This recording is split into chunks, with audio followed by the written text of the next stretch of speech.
Hello students. तो आज की जो क्लास है, इस क्लास में आपको बेसिक मैथमेटिकल फिजिक्स समझाना चाहता हूँ मैं। और बेसिक मैथमेटिकल फिजिक्स इसलिए इम्पोर्टेंट है क्योंकि जब हम 10th से 11th क्लास में आते हैं तो हमको एक स्ट्रीम चूज़ करनी पड़ती है, जिस स्ट्रीम के अंदर काफ़ी सारे मेजॉरिटी ऑफ स्टूडेंट्स जो होते हैं वो साइंस के साथ जाते हैं। और साइंस में चाहे आप मैथमेटिक्स लेंगे चाहे आप बायोलॉजी लेंगे, आपको फिजिक्स साथ में मिलेगी। तो फिजिक्स में जब अपन किसी भी प्रकार का न्यूमेरिकल सॉल्व करते हैं या किसी प्रकार का कॉन्सेप्ट पढ़ते हैं तो उस कॉन्सेप्ट में एक बेसिक मैथमेटिक्स का फंडा आता है, एंगल्स आते हैं। इसके अलावा अपन बात करें तो ट्रिग्नोमेट्री लग जाती है, कुछ डिफरेंशिएशन का पार्ट आ जाता है, कुछ इंटीग्रेशन का पार्ट आ जाता है। काफ़ी जगह पे हमको स्लोप लेना पड़ता है, कहीं जगह पे हमको ग्राफ बनाने पड़ते हैं। ये सारी चीज़ें जो होती है, ये एक बेसिक फंडा जो होता है, वो बेसिक फंडा अगर अपना क्लियर रहेगा तो मेरी मानिए आपकी फिजिक्स काफ़ी आसान हो जाएगी। तो इन चीज़ों को अपन समझने के लिए मैं यहाँ पे एक बेसिक क्लासेस लगाऊंगा, जिन क्लासेस में क्या होगा, हम जो बेसिक पार्ट जो होगा, फंडामेंटल पार्ट जो होगा, उस फंडामेंटल पार्ट को हम क्या करेंगे, क्लियर करेंगे। तो आज की जो क्लास है, इस क्लास में मैं आपको एंगल्स के बारे में बताऊंगा और ट्रिग्नोमेट्री के बारे में बताऊंगा। तो व्हाट इज एन एंगल, अगर हम सबसे पहले स्टार्ट करें बिल्कुल बेसिक पार्ट से, तो एंगल क्या होता है। तो मैं आपको ये समझाना चाहता हूँ कि एंगल क्या चीज़ होती है। कोई भी दो जो लाइट रेज या फिर दो जो रेज होती है, किन्हीं भी दो रेज जो एक दूसरे से किसी पर्टिकुलर अलग अलग डायरेक्शन में इंक्लाइंड है, उन दोनों डायरेक्शन के बीच का जो वैल्यू देते हैं हम उसको क्या ट्रीट करते हैं, एंगल ट्रीट करते हैं। क्या ट्रीट करते हैं, एंगल। कहने का क्या अर्थ है, हम अगर एंगल के बारे में बात कर रहे हैं तो व्हाट इज एन एंगल। अगर एंगल के बारे में बात करें तो एंगल क्या होता है, मान लो कोई एक लाइट कोई एक रे इस प्रकार से है, कोई दूसरी रे इस प्रकार से है, ठीक है। और ये पॉइंट O बोल देता हूँ, इस पॉइंट को A बोल देता हूँ, इस पॉइंट को B बोल देता हूँ। तो inclination of OB with respect to OA, OA के इंक्लाइनेशन, OA के रेस्पेक्ट से OB का इंक्लाइनेशन कितना है, तो ये जो वैल्यू होती है, इस वैल्यू को हम क्या बोल देते हैं, इस वैल्यू को हम कहते हैं एंगल। क्या बोलते हैं इसको, एंगल। एंगल, जैसे कि हम किसी भी वेरिएबल को मैथमेटिक्स में किसी भी वेरिएबल को x से डिनोट करते हैं, y से डिनोट करते हैं, उसी प्रकार से हम यहाँ पे इसमें जो एंगल को ट्रीट करते हैं, वो एंगल को ट्रीट करते हैं हम एक वेरिएबल से जिसका नाम है थीटा। तो theta is the variable. Theta क्या होता है, वेरिएबल होता है, कोई भी आर्बिट्री एंगल होता है, जिस आर्बिट्री एंगल पे अपन बात करेंगे, ठीक है। तो ये कोई भी आर्बिट्री एंगल आपके लिए हो जाता है। आई बात समझ में। तो ये एक एंगल होता है। What is this angle, angle को क्या होता है, inclination of any line with respect to another line, दूसरी लाइन से। एक बात बता दूं, जब भी अपन एंगल को इस डायरेक्शन में लेते हैं, मतलब यहां से मैं इस दिशा में ले रहा हूं, तो ये कैसे जा रहा हूं, घड़ी की दिशा के बिल्कुल विपरीत दिशा में जा रहे हैं, है ना, उल्टा जा रहे हैं, यानी कि एंटी क्लॉकवाइज जा रहे हैं। तो आप जो एंगल को ट्रीट करेंगे वो जनरल वे में पॉजिटिव ट्रीट करेंगे। क्या ट्रीट करेंगे, पॉजिटिव। तो angle should be treated positive if it is going anti clockwise. Angle को क्या लेना है, पॉजिटिव। अगर आप किसी भी लाइन से कहाँ जा रहे हो, कैसे जा रहे हैं, एंटी क्लॉकवाइज।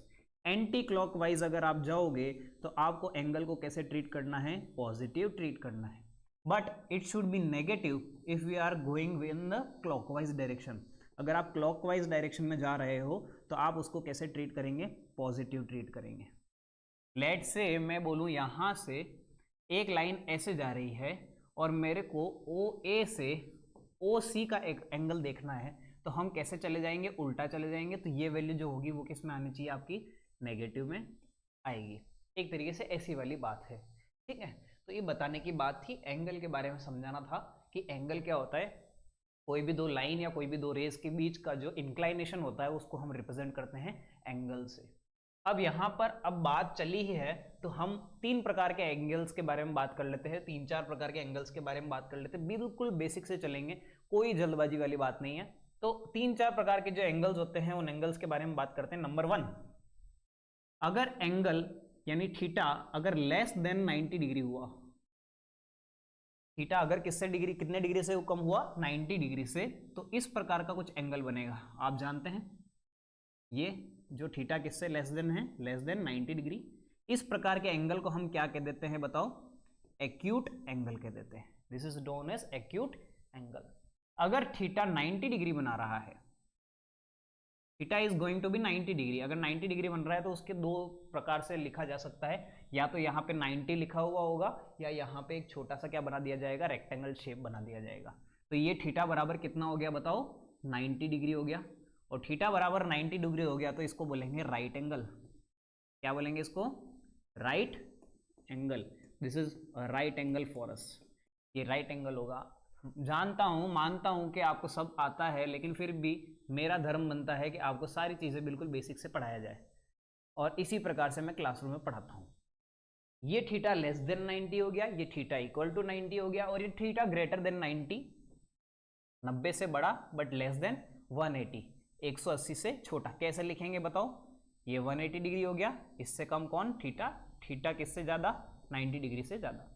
अगर ऐसी कंडीशन आ जाती है तो इस प्रकार के एंगल को हम क्या बोल देंगे, it is known as obtuse angle. क्या बोलेंगे इसको, ऑब्ट्यूज एंगल। ये एक ऑब्ट्यूज एंगल हो जाएगा अपने लिए। और आप जानते हैं अगर इस प्रकार का कोई एंगल बन गया जिसमें इस पॉइंट से आप ले रहे हो और ये वाला पूरा जो एंगल हो गया ये 180 डिग्री के बराबर हो गया, क्या हो गया 180 डिग्री, तो इसको स्ट्रेट एंगल बोल सकते हैं हम। क्या बोलेंगे इसको, इसको बोल देंगे हम स्ट्रेट एंगल। ये अपने लिए क्या हो गया, स्ट्रेट एंगल हो गया। और इससे बड़ा अगर कोई एक एंगल हुआ, लेट्स से ये वाला जो एंगल हो गया, ये देखिए ध्यान से मैं समझा रहा हूँ, ये वाला जो एंगल हो गया इसको अपन बोलेंगे थीटा ग्रेटर देन 180। थीटा 180 से बड़ा है और इसको बोलेंगे रिफ्लेक्स एंगल। क्या बोलेंगे इसको, रिफ्लेक्स एंगल। ये एंगल क्या हो गया, रिफ्लेक्स एंगल हो गया। और अगर थीटा पूरा ही घूम जाए और वापस उसी दिशा में आ जाए तो ये जो एंगल होगा इसको बोलते हैं 360 degree, and it is known as complete angle. तो ये क्या हो जाएगा, कंप्लीट एंगल हो जाएगा। तो क्या समझे आप, एक कंप्लीट एंगल किसके बराबर होगा, 360 डिग्री के बराबर होगा। एक कंप्लीट एंगल किसके बराबर, 360 डिग्री के बराबर होगा। अब आगे चलते हैं। ये सारी चीजें आपको आती होगी, मैं मानता हूं आपको आती होगी, फिर भी आपको चीजें एक बार दिमाग में बैठ जाए तो अच्छी वाली बात होती है। नेक्स्ट पार्ट पे चलते हैं। ये जो एंगल होते हैं मैंने आपको जैसा बताया, अगर आप एंटी क्लॉकवाइज जाएंगे तो पॉजिटिव लेंगे और क्लॉकवाइज जाएंगे तो नेगेटिव लेंगे। अब अपन बात करते हैं what is an particular angle को किसी भी लेंथ के टर्म्स में अगर अपन को चेंज करना होता है तो उसको अपन लेंथ के टर्म्स में कैसे चेंज करते हैं। बहुत सारे न्यूमेरिकल्स में ये चीज़ आती है और कॉम्पिटिटिव एग्जाम्स में इसके जो क्वेश्चंस होते हैं वो जनरली जो आते हैं वो इसी प्रकार के आते हैं। डिग्री को किसी पर्टिकुलर अमाउंट चेंज करना, नाम होता है उसका रेडियन, यानी डिग्री को रेडियन में कैसे कन्वर्ट करें और रेडियन को डिग्री में कैसे कन्वर्ट करें, ये सारी चीज़ें हम समझते हैं। Let us take an example. आपके सामने एक बात रखता हूं मैं कि अगर मेरे पास कोई एक सर्कल है, मान लो ये, मान लो मेरे पास कोई एक सर्कल है, ठीक है, और एक सर्कल को मेरे को क्या करना है, सर्कल में मेरे पास दो लाइंस है, ठीक है। इस सर्कल में मेरे पास दो लाइन बनती है। एक लाइन में यहां से ऐसे बना लेता हूं, एक लाइन में यहां से ऐसे बना लेता हूं और दूसरी लाइन में यहां से ऐसे बना लेता हूं। तो यहां पे जो एंगल गिरेगा, ये वाला एंगल जो आप देख रहे हो, इसको एंगल को बोलेंगे थीटा। इस एंगल को क्या बोलेंगे, थीटा। और ये जो लेंथ होती है यहां से लेके यहां तक की जो लेंथ है इसको बोलेंगे, इसको मैं एल बोल देता हूं, जिसको टर्म्स में बोलते हैं आर्क। क्या बोलते हैं इसको, arc. So here L is equal to, अपने लिए क्या है यहाँ पे, इट इज एन आर्क। और ये जो डिस्टेंस होती है सेंटर से किसी भी डायरेक्शन में आप सर्कल के पार्ट को टच करते हो उसको हम क्या बोलते हैं, R. That is known as radius. तो आर इज हियर रेडियस। ये आर क्या हो गया अपना, रेडियस हो गया। अब ध्यान से समझेंगे, ये प्रकार का एक पार्ट होता है जिसमें आपका क्या बनता है, एंगल बनता है, रेडियस होती है सर्कल में और एक आर्क क्रिएट होता है एल। तो यहाँ पे एक फॉर्मूला बनता है, क्या बनता है कि एंगल जो होता है वो एंगल किसके बराबर होगा, तो angle should be equal to arc length, इसके बराबर arc length divided by radius. Arc length को किससे डिवाइड करेंगे, रेडियस से डिवाइड करेंगे, तो अपना क्या मिल जाएगा, एंगल मिल जाएगा। ठीक है, अब ध्यान से समझेंगे, एंगल कितना है अपने लिए, angle here is theta. Arc length कितनी है यहाँ पे, L, and radius is equal to R. Theta बराबर क्या बन गया, एल अपॉन आर। ये एक फॉर्मूला बना, ये फॉर्मूला इंपॉर्टेंट है, बात याद रहनी चाहिए। अब अगर मैं बोलूं, इफ आई से हियर, कि मैं पूरा का पूरा एक लाइन को यहां से स्टार्ट करके, इनिशियल पॉइंट से स्टार्ट करके कंप्लीट एंगल बनाता हूं, कितना एंगल बनाता हूँ? Complete angle. तो यू नो वेरी वेल, अभी मैंने थोड़ी देर पहले बताया आपको कि कंप्लीट एंगल मतलब क्या होता है, 360 डिग्री। इसका मतलब क्या हो गया, मैं अगर लाइन को घुमा के पूरा कंप्लीट एंगल क्रिएट कर रहा हूँ तो क्या हो जाएगा, तो देखो यहाँ पे लिखता हूँ, if a complete angle is drawn, if A complete angle is drawn, अगर आप कंप्लीट एंगल को बनाते हैं तो क्या होता है, कंप्लीट एंगल अगर ड्रॉ होगा, इसका मतलब थीटा कितना हो गया आपके लिए बताओ, theta will be equal to 360 degree. Theta कितना एंगल हो जाएगा, 360 डिग्री एंगल हो जाएगा। आई बात समझ में, थीटा कितना हो गया 360। एंड लेंथ ऑफ आर्क, ये लेंथ ऑफ आर्क जो होगा, ये आर्क लेंथ होगी, यहाँ से स्टार्ट होगी, ऐसे कंप्लीट होगी और वापस यहाँ पे आ जाएगी। इसका मतलब ये पूरा का पूरा एक सर्कल का पेरीमीटर कवर कर लेगी, और पेरीमीटर ऑफ सर्कल क्या होता है, 2 पाई आर। तो length of arc will be equal to अपने कितना आ जाएगा, 2 पाई आर आ जाएगा। यहाँ रेडियस मैंने कैपिटल आर से डिनोट कर रखा है, तो मैंने इस बार रेडियस कितना कैपिटल आर से डिनोट किया। अगर आप इस वैल्यू को इस वाले इक्वेशन में रखेंगे, फर्स्ट में रखेंगे इन वैल्यूज को, इक्वेशन नंबर 2 को फर्स्ट में रखते हैं, तो यहाँ लग देता हूँ पुट 2 इन 1। सेकंड को अगर अपन फर्स्ट में रखेंगे तो सेकंड को फर्स्ट में रखने पे अपने पास जो पार्ट बनता है वो कैसा बनेगा, ध्यान से समझेंगे। सेकंड को अगर मैं फर्स्ट में रखूंगा तो मेरे पास क्या बनेगा, ध्यान से समझे, क्या बन जाएगा, यहाँ पे मैं लिख लेता हूँ, थीटा बराबर कितना है, L upon R, new page पे ले लेते हैं, थीटा बराबर क्या है, एल अपॉन आर। थीटा कितना लिखा मैंने कंप्लीट एंगल के लिए, 360 degree. Length of arc, arc length कितनी है अपने, 2 पाई आर, और रेडियस कितनी है अपनी, आर के बराबर, इस आर से ये आर कैंसल। 360 डिग्री किसके बराबर हो गया बताइए, 360 degree should be equal to 2 pi. ये 360 डिग्री किसके बराबर है, 2 पाई के बराबर है। ये 2 पाई क्या होता है, this is 2 pi is known as radian, इसको क्या बोलते हैं, रेडियन। लेंथ, अभी मैंने जो एंगल था उस एंगल को लेंथ में कन्वर्ट कर दिया, तो 360 डिग्री किसके बराबर होता है, 2 पाई रेडियंस के बराबर। ये बात इंपॉर्टेंट है, नोट डाल के लिखेंगे यहाँ पे, क्या नोट हो जाएगा अपने लिए कि the total angle, the complete angle, the 360 degree, 360 degree is equal to किसके बराबर होता है, 2 पाई रेडियंस के बराबर होता है। 360 degree equal to 2 pi radian के बराबर।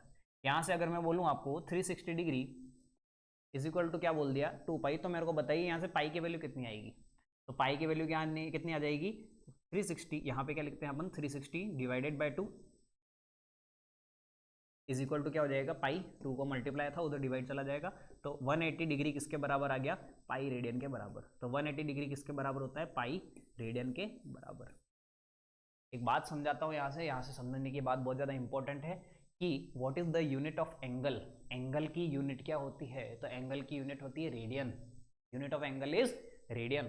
तो यूनिट ऑफ एंगल क्या होती है, ध्यान से समझेंगे बात, यूनिट ऑफ एंगल यहाँ लिख लेता हूँ, यूनिट ऑफ एंगल, एंगल की यूनिट हमेशा याद रखिएगा, एंगल की यूनिट होती है, ये प्लेन एंगल की बात कर रहा हूँ तो इसको बोलते हैं रेडियन, सॉलिड एंगल का इतना आपके रोल नहीं है, तो यूनिट ऑफ प्लेन एंगल कितनी होती है, रेडियन होती है, ये बात आपको याद होनी चाहिए, ठीक है।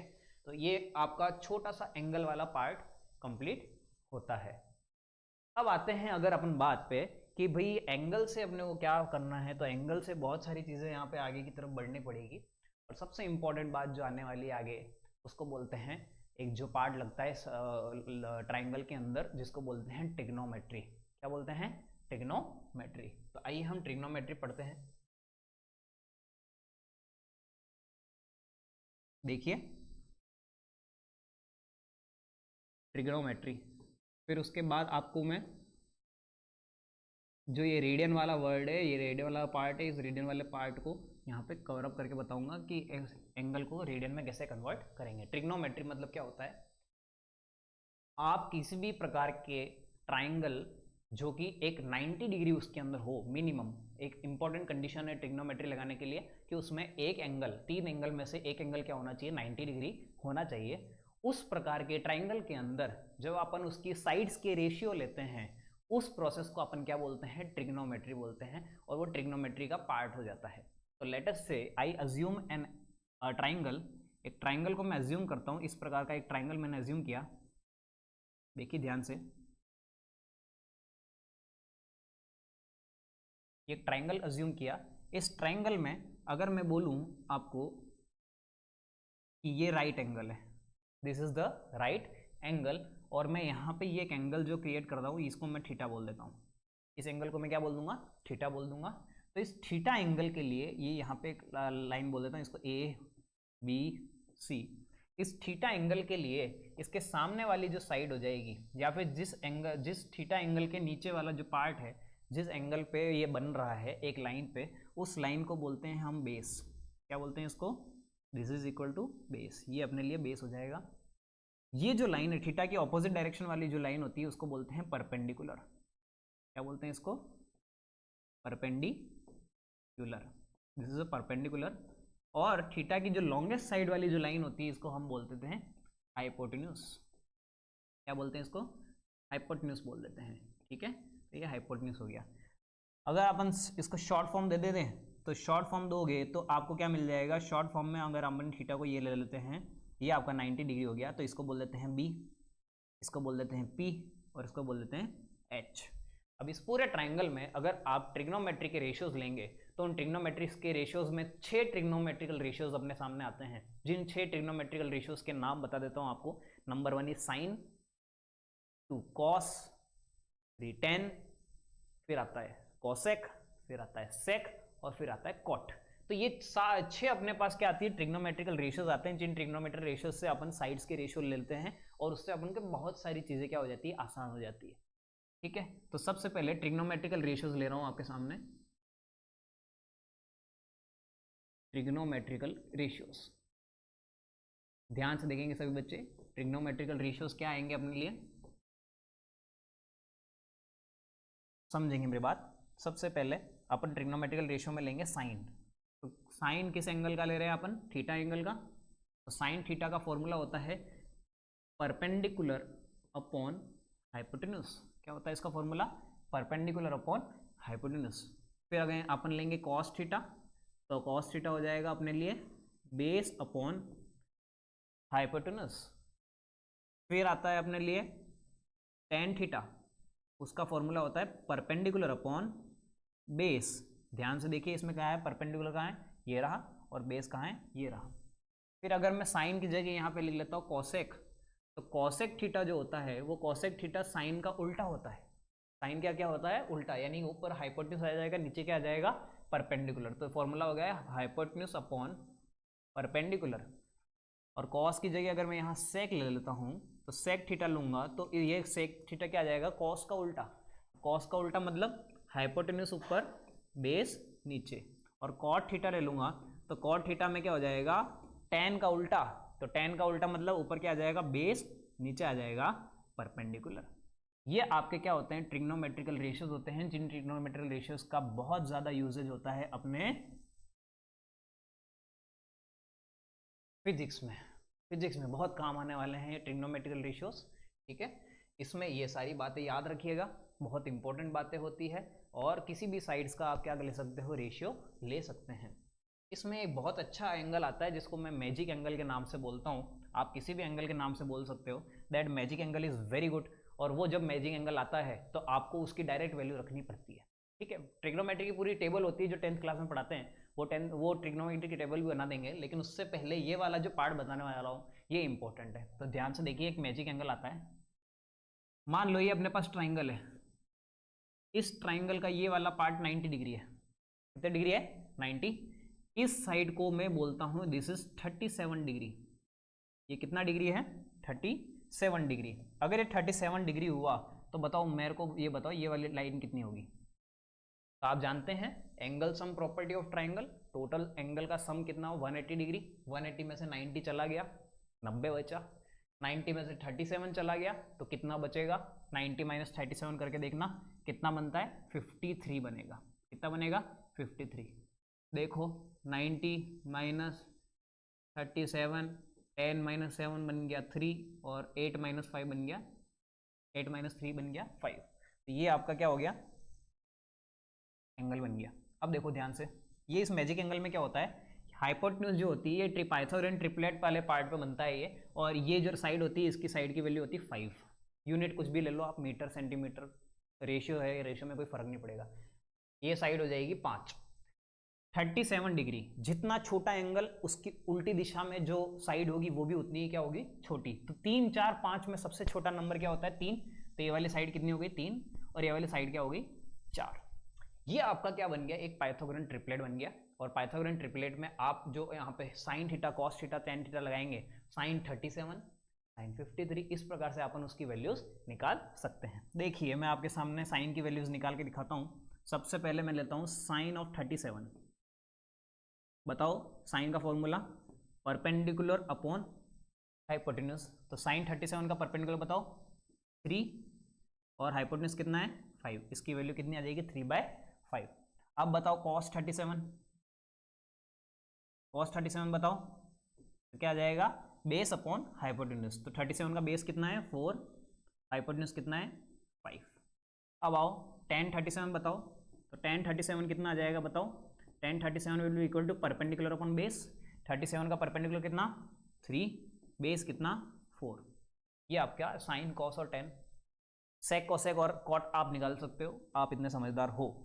ठीक है, अगली बात करते हैं। दूसरा अगर मैं बोलूं तो दूसरा अगर अपन 53 वाले एंगल पे लेंगे, तो 53 वाले एंगल पे अगर अपन लेंगे तो क्या बनेगा, साइन ऑफ 53, साइन 53 मतलब 53 वाले एंगल का परपेंडिकुलर और डिवाइड बाय हाइपोटेन्यूज। तो 53 का परपेंडिकुलर कौन, उसकी उल्टी दिशा 4, और हाइपोटेन्यूज कितना 5। तो कितना आ जाएगा 4/5। फिर आएगा कॉस ऑफ 53, तो कॉस ऑफ 53 कितना हो जाएगा बताओ मेरे को, कॉस 53 कितना आएगा, दिख नहीं रहा है क्या, ठीक है दूसरा, हाँ वही देखो, साइन ऑफ 53, साइन 53, साइन 53 कितना होगा देखो ध्यान से, साइन 53 मतलब साइन के सामने वाले परपेंडिकुलर अपॉन हाइपोटेन्यूज, यानी कि कितना हो जाएगा 4/5।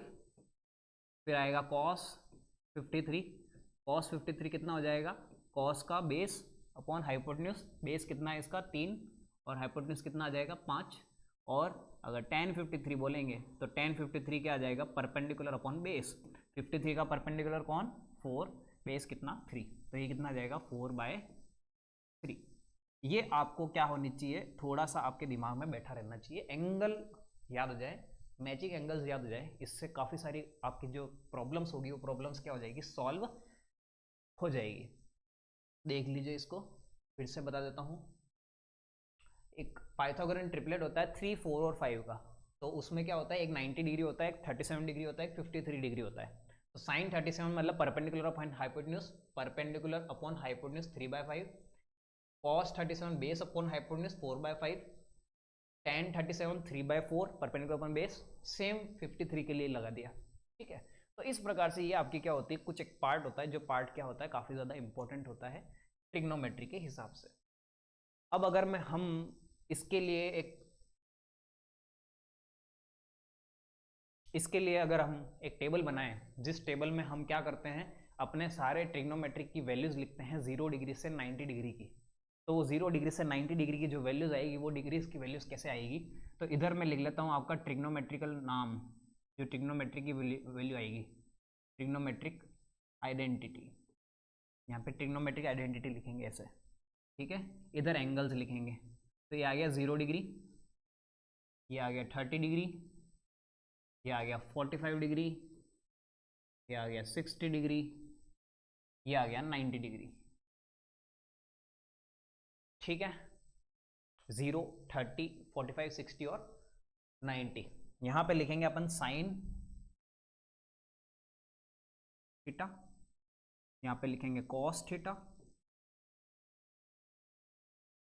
यहाँ पे लिखते हैं अपन कॉस थीटा, यहाँ लिखते हैं tan थीटा,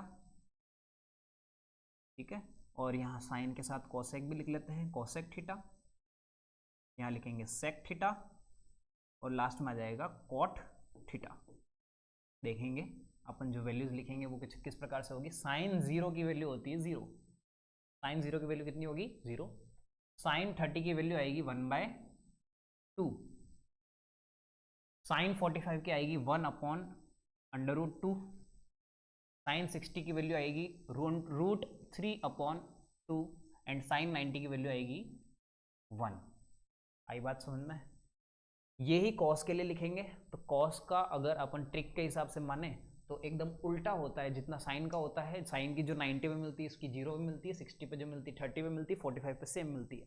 तो वैसे करेंगे तो कॉस 0 कितना होता है 1, कॉस 30 होता है √3/2, कॉस 45 आएगा 1/√2, ये आएगा 1/2 और ये आ जाएगा कॉस 90 कितना आ जाएगा 0। टेन की बात करते हैं, टेन मतलब sine upon cos, sine upon cos दोनों साइन और कॉस का अगर अपन रेशियो ले लेंगे तो आ जाएगा 0/1 कितना होता है 0। साइन 30 का आएगा 1/√3, आप इसको सॉल्व करके देख सकते हैं। इसकी वैल्यू जो आएगी वो क्या आएगी 1/√3, इसकी वैल्यू आएगी 1/√2 अपॉन 1/√2 कितना हो जाएगा 1, इसकी वैल्यू आएगी √3 और ये होता है something upon 0 not defined, is not defined, ये नॉट डिफाइंड हो जाता है। आई बात समझ में। tan is most important part of your physics, physics का सबसे इंपॉर्टेंट पार्ट जो होता है वो tan ही होता है। tan बहुत सारी चीज़ें समझाता है अपने को, आधी फिजिक्स में tan काम आने वाला है आपके, ठीक है। अगली बात करते हैं कोसेक। कोसेक क्या होता है साइन का उल्टा, तो साइन का उल्टा क्या होता है साइन, साइन का रेसिप्रोकल, तो साइन 1/sin समथिंग अपॉन 0 क्या हो जाएगा नॉट डिफाइंड, 1/2 कितना दे देगा 2, 1/√2 कितना दे देगा √2। ये काम नहीं आएंगे कोसेक सेक और कोट नहीं काम आएंगे, जनरली इतने काम नहीं आते, फिर भी लिख लो 2/√3 और 1/1 मिल जाएगा। सेक थीटा, सेक कॉस का उल्टा 1/1, ये आ जाएगा 2/√3, ये आ जाएगा √2, ये आ जाएगा 2 और ये आ जाएगा नॉट डिफाइंड। कॉट उल्टा किसका tan का, tan का उल्टा कौन कॉट, तो 1/0 नॉट डिफाइंड, 1/√3 फिर ये आ जाएगा 1/1, ये आ जाएगा 1/√3 और ये आ जाएगा नॉट डिफाइंड, नीचे आएगा तो क्या हो जाएगा 0 हो जाएगा। ये वैल्यूज होती है, इन वैल्यूज को आपको याद करना है। ये वैल्यूज याद होगी तो अच्छी बात है, नहीं तो थोड़ा लफड़ा पड़ने वाला है, ठीक है। क्योंकि ये वैल्यूज आपको लिखनी पड़ेगी डायरेक्ट, इनमें कोई ऐसा होने वाली बात नहीं है कि आपको निकालनी पड़े, निकालने जैसा समय होता नहीं है। तो आपको ये सारी चीज़ें याद होनी चाहिए, और वैसे भी बेसिक पार्ट है, 10th के पार्ट में आता है तो बच्चे पढ़ के आते हैं, लेकिन यहाँ सोचेंगे कि नहीं काम आएगा तो बहुत काम आने वाला है। ये आपको सारी चीज़ें पता होनी चाहिए, ये ट्रिग्नोमेट्री का पार्ट होता है। अब अगर मैं बोलूँ आपको कि convert what is the values of the given angles, given angles की वैल्यूज क्या होगी, तो अगर मैं पूछूं आपसे, क्वेश्चन देता हूं, find the value of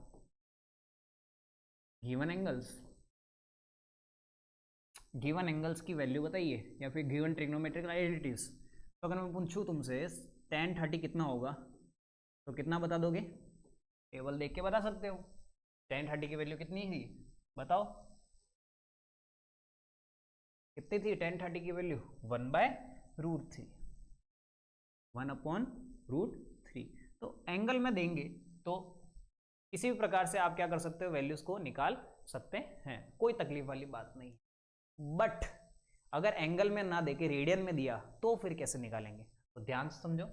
find the value of, अगर क्वेश्चन पूछ लिया कि find the value of tan π/3, tan π/3 की वैल्यू बताइए, तो मैंने अभी आपको थोड़ी देर पहले बताया था, अगर आपको याद हो कि 360 डिग्री किसके बराबर होता है 2π रेडियन के बराबर, और यहाँ से पाई की वैल्यू कितनी दी थी मैंने आपको 180 डिग्री।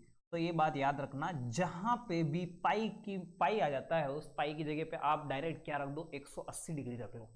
तो 180 डिग्री रखोगे तो क्या मिलेगा बताओ, tan ऑफ 180 डिवाइड बाय 3, तो ये क्या दे देगा आपको बताओ, tan ऑफ कितना 60 डिग्री, और tan 60 की वैल्यू अब आप निकाल सकते हो। अब आपको वैल्यू जो मिलेगी वो क्या मिल जाएगी tan 60 की, बताओ मेरे को कितनी मिलेगी, tan 60 की √3 मिल जाएगी। कितनी मिल जाएगी √3। इसका मतलब क्या समझे, इसका मतलब जहां भी क्या मिला, क्या मिला पाई मिला, वहां क्या रख दो, वहां क्या रख देंगे 180 डिग्री रख देंगे। कितना रख गए 180 डिग्री रख देंगे। तो 180 डिग्री जैसे रख दोगे आपका वैल्यू मिल जाएगा, आपको आंसर मिल जाएगा। आई बात समझ में? इंपॉर्टेंट बात है, आपको ये चीज़ें समझ में आनी चाहिए। तो ये आपके एंगल का एक छोटा सा पार्ट होता है। इसमें जो ग्राफ वाला पार्ट है, वो ग्राफ वाला पार्ट आपको नेक्स्ट वीडियो में देखने को मिलेगा। ये बेसिक पार्ट था।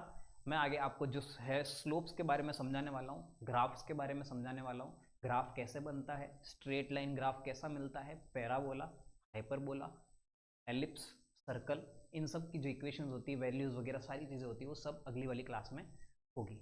ठीक है, ओके।